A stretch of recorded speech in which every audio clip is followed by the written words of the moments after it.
players across the states. This gives them down to Ibadan, and all of them competing for 2 days to make it work.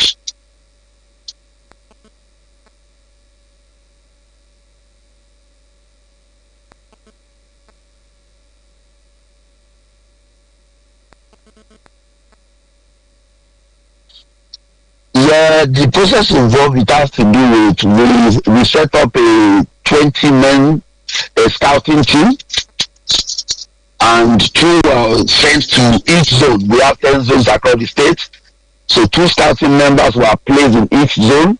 So they make sure that in each game, we did not give them the precise numbers of players we are expecting.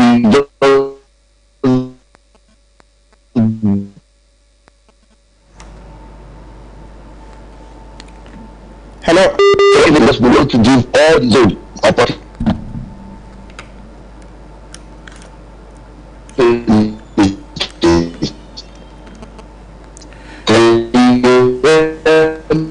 Actually, the network seems not to be cooperating, but then we'll reconnect with Obideyi very shortly to speak about the recently concluded grassroots tournament where about 80 players across 10 zones in Oyo State had to jostle for the final 30 promising players. It started a few months ago. There was preliminaries, and of course 90 players were picked, and during the week at the Lake Salami Stadium, those 90 players went head to head. Scouts made to observe all of those players, and the best 30 have been picked. And of course, I was going to ask Obideyi, all right, are you back? Hello?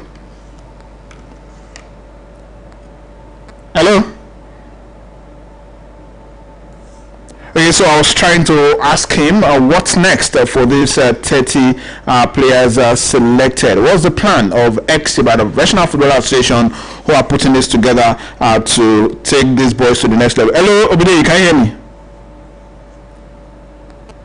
Okay, the network is really acting up this morning. I will try to reconnect Obideyi this beautiful morning. But of course, most importantly, massive shout out to all the former players that passed through Ibadan, who came together to see how they can get Ibadan back to where it rightly belongs, or your state at large, I must say, to take it back to where it rightly belongs, and that's to churn out future stars.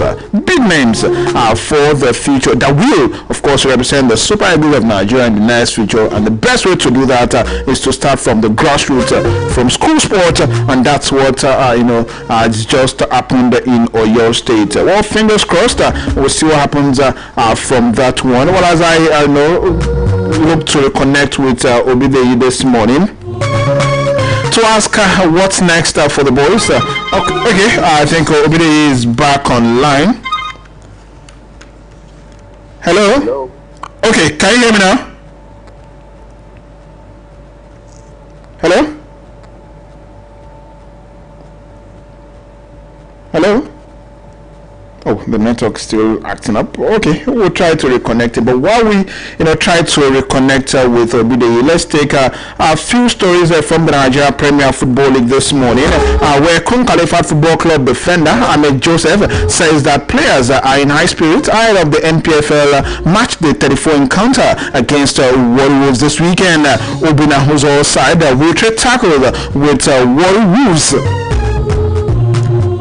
and that game will hold at Dan Iron Stadium in Owerri on Sunday.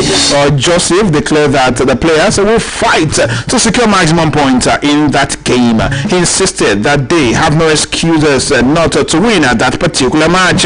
Well, we'll see how things pound out for them as they continue their push against relegation. Alright, the Enugu Rangers, NPFL has handed Enugu Rangers a series of sanctions following security lapses and misconduct during their home encounter against Barao Football Club on Sunday, the 5th of April at the Nnamdi Azikiwe Stadium. The league confirmed that Rangers failed to provide adequate and effective security, allowing unauthorized and effective security, allowing unauthorized persons to access to restricted areas. In addition, club officials displayed behavior deemed capable of bringing the game into disrepute. Well, as a result, the NPFL imposed fines of 4 million naira on them. More stories this beautiful morning coming from the Nigerian scene. NPFL this morning. Let's get straight to Edo State, where Benin Insurance have formally apologized to the NPFL and the Nigeria Referee Association (NRA) following incidents during their match day 32 clash with Sportit United on the 20th of March at the Samuel Bomonia Stadium in Benin City. The club also issued a caution to head coach Kennedy Boboye over his involvement in the incident, warning against any repeat and stressing that such behavior will not be tolerated, as Insurance FC remains a disciplined and law-abiding club. Well, after a thorough review of the incident and its consequences, the management of the club expressed disgust and condemned the actions of head coach Kennedy Boboye, describing the incident as ugly and unfortunate. The statement further urged all players, coaches and officials to avoid overheated arguments with match officials in future games, noting that such conduct would attract disciplinary measures. Benin Insurance is preparing to host Abia Wales this Saturday. That's today behind closed doors, beginning a 3-match suspension without fans. Sanctions without fans. Supporters have been advised to stay away from the venue.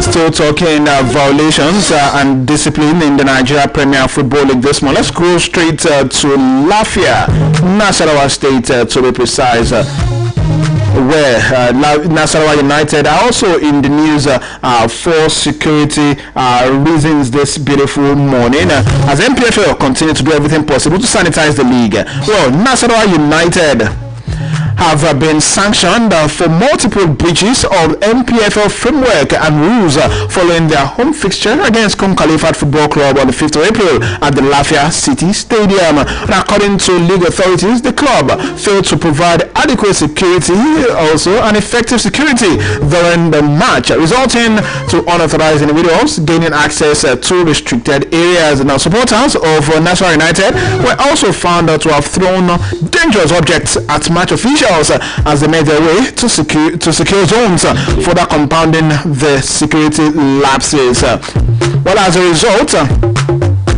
of these infractions, Nasarawa United have been handed a series of financial penalties. The club has been fined 1 million naira each for failing to provide adequate security and for throwing dangerous objects. A further 1 million naira fine was imposed for unsporting conduct by club officials. Additional sanctions include a separate 1 million naira fine for the misconduct of supporters, which resulted in the harassment of match officials and the detention of the officials for approximately 20 minutes after that encounter. And beyond the financial penalties, the club will also play its final 2 home matches of the season behind closed doors. Nasarawa United have been given 48 hours from the date of that notification to lodge an appeal against this particular sanction. The NPFL board doing everything possible to sanitize the league. Let's hope that the league will truly be sanitized. Very important. Now let's take a look at what to expect in the league. I was talking about the NPFL league this very weekend, as a game we hold today at the Samuel Bomonia Stadium, like I mentioned earlier. It's a game that we play behind closed doors. And that's between Bendel Insurance and Abia Warriors. It's a match day 34 encounter, which means we've got just 4 rounds of games after this. 4 rounds of games to go in the NPFL. Well, 4 p.m. the game will hold behind closed doors between Bendel Insurance and Abia Warriors. Later tomorrow, more matches will be played. Barao Football Club will entertain Remo Stars. Bayelsa United will take on Wiki Tourist. Enyimba was logged out with Katsina United. Ikorodu City was logged out with Kano Pillars. Kum Khalifat will take on Wari Wolves. While 97 will take on Rangers International. Same day, Rivers will take on Plateau United. Shooting Stars will host Kwara United at Lagos Lami Stadium tomorrow at 4 p.m. and on Monday, it's Academy Warriors taking on Nasarawa United. Let's take a look at what the table looks like at the moment.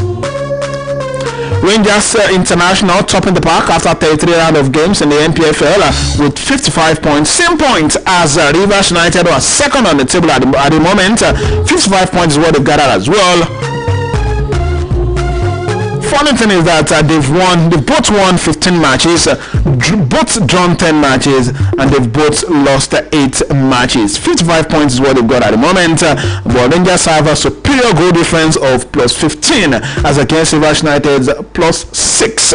Ikorodu City are third at the moment. Abia was fourth. Nasarawa United occupied the 5th position, while Shooting Stars of Ibadan occupied the 6th position. Miller Insurance occupied the 7th position, while Plateau United occupied the 8th. Katsina United 9th. Wari Wolves 10th position as we speak.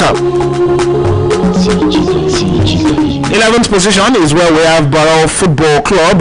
Now Kano Warriors occupy the 12th position. 19 Rose occupy the 13th position. Kano Pillars are 14th on the table. Enyimba, yes, former champions are 15th on the table. Bayelsa United 16th on the table. And relegation zone, we've got defending champions, that's Remo Stars occupy the 17th position with 40 points. Kwara United 18th on the table with 39 points. Wiki Tourist 19th on the table with 37 points. While Kum Khalifat Football Club with their rooted bottom with 36 points.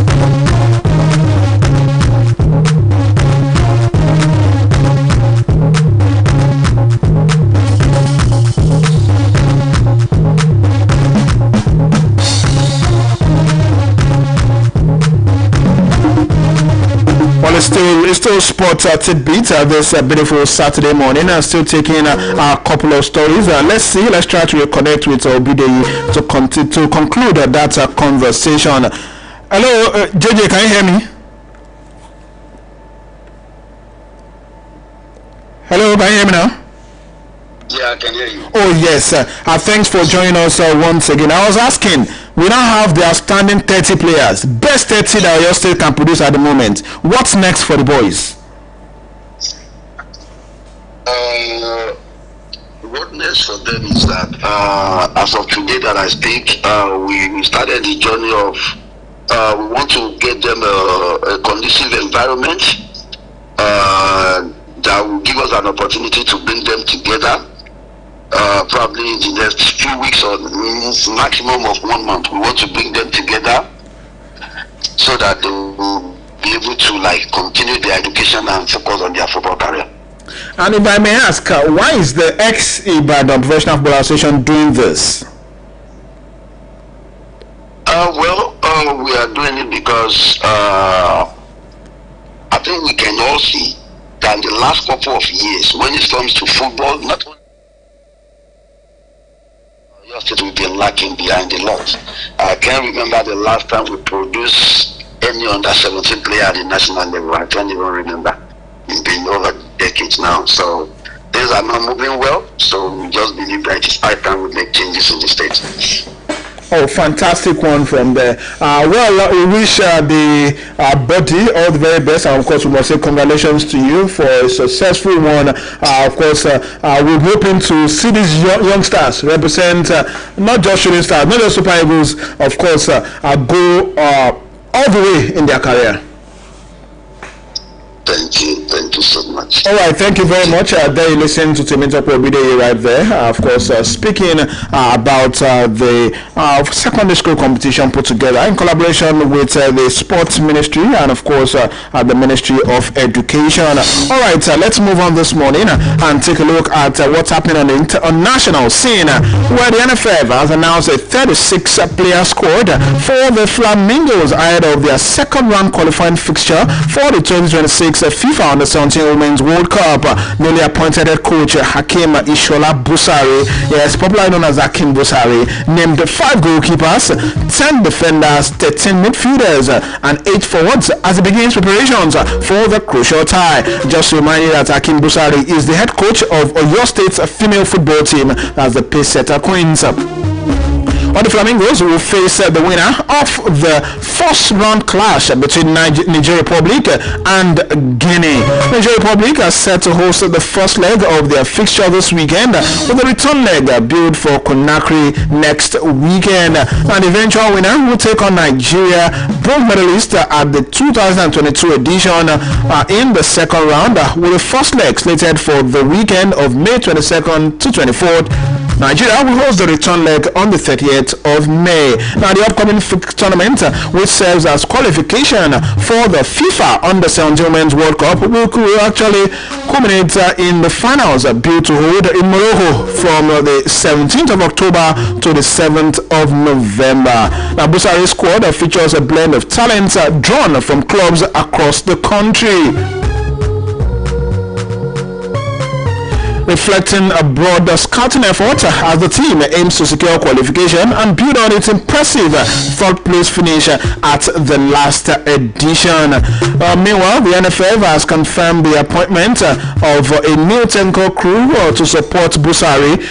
Former Nigeria international defender, that's Joy Jegede Idako, has been named first assistant coach, while Agueri Omadiahe will serve as second assistant. Kolaige has been appointed as the team's goalkeeper trainer.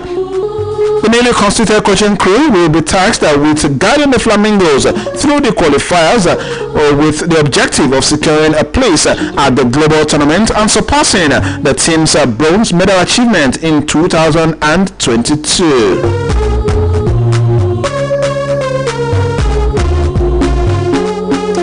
Well, it's time to track Nigerian footballers across Europe, starting with Cyril Dessers, who is set to miss the rest of the season after deciding to undergo surgery on an injury sustained during the 2025 Africa Cup of Nations earlier in the year. Dessers sustained the injury on the eve of Nigeria's last group game against the Cranes of Uganda. The former Rangers striker left for Greece to undergo the treatment and was initially expected to be sidelined for around 2 months. Well, his Greek club, that's Panathinaikos, initially opted for rehabilitation rather than immediate surgery. Now, according to reports coming from Greece this morning, his club Panathinaikos have now considered immediate surgery after medical examinations confirmed that the injury had not healed adequately. The 32-year-old Nigerian forward is now projected to return to action before the start of the next season. Sarahs linked up with Panathinaikos from Scottish Premiership giant Rangers last summer. The forward contributed 2 goals and 1 assist in just 5 league appearances. From Greece, let's cross to Turkey, where Paul Onuachu has been ruled out of Trabzonspor's trip to Antalyaspor due to a muscle injury. According to a statement on the club's official website, Onuachu sustained injury during training with his teammates yesterday. The forward was then omitted from the traveling squad for the game holding today. Well, he's been in very fantastic form for his club this season. Scored 24 goals in 28 appearances across Oromsha and is still the leading scorer in the Turkish league as we speak. We wish him a very quick recovery.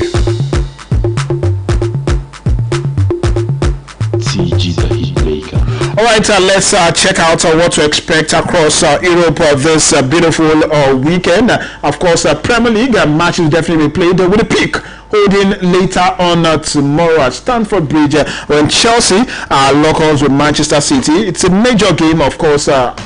Arsenal fans will have their eye on that particular encounter, hoping that maybe Chelsea make things a lot easier for them, beat City, and of course see where they go from there. Of course, it is match day 32 in the Premier League this weekend. Started yesterday with West Ham trashing Wolverhampton Wanderers 4 goals to nothing. And of course, more games will be played today in the Premier League.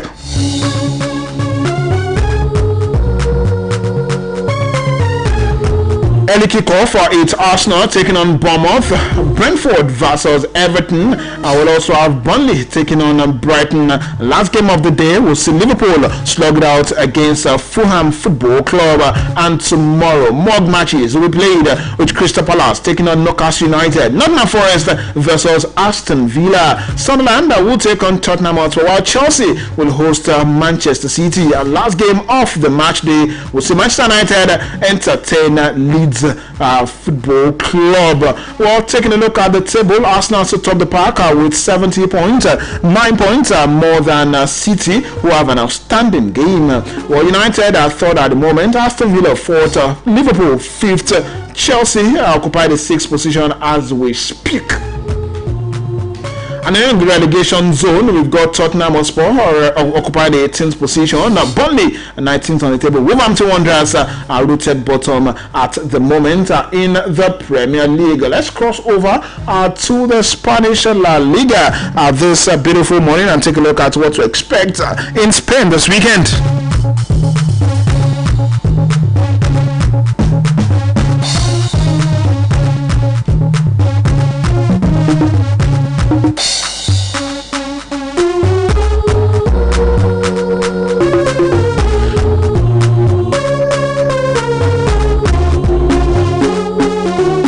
Well, in Spain, yesterday, Real Madrid faced off Girona, and it ended 1-1 yesterday. Of course, Barcelona fans will be excited with that one. Well, today it will be Real Sociedad versus Alaves, Elche versus Valencia, Barcelona Espanyol, and of course Sevilla versus Atletico Madrid.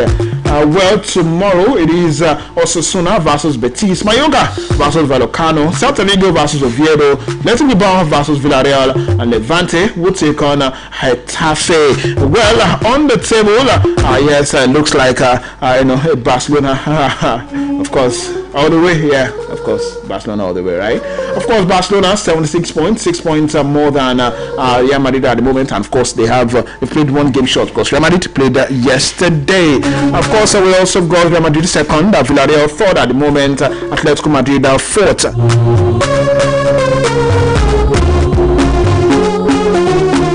That's a quick look at what the La Liga looks like at the present moment. Don't forget that they've played 30 round of matches. Only Real Madrid have played 31, so quite a long way to go. But it's already looking like a Barcelona title already, even with the way Real Madrid failed to win yesterday. Let's cross to the Italian Serie A this beautiful morning and check out what to expect in Italy this weekend.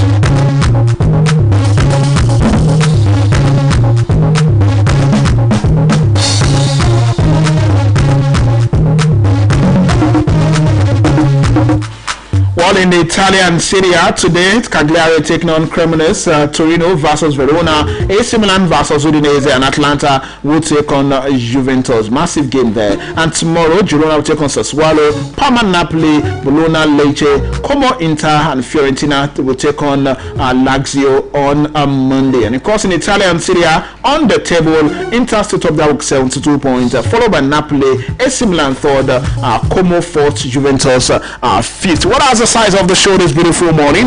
Big thanks to the entire production crew. Bigger thanks to you for listening this morning. The show returns next week Monday. Till then, have a lovely weekend and stay safe.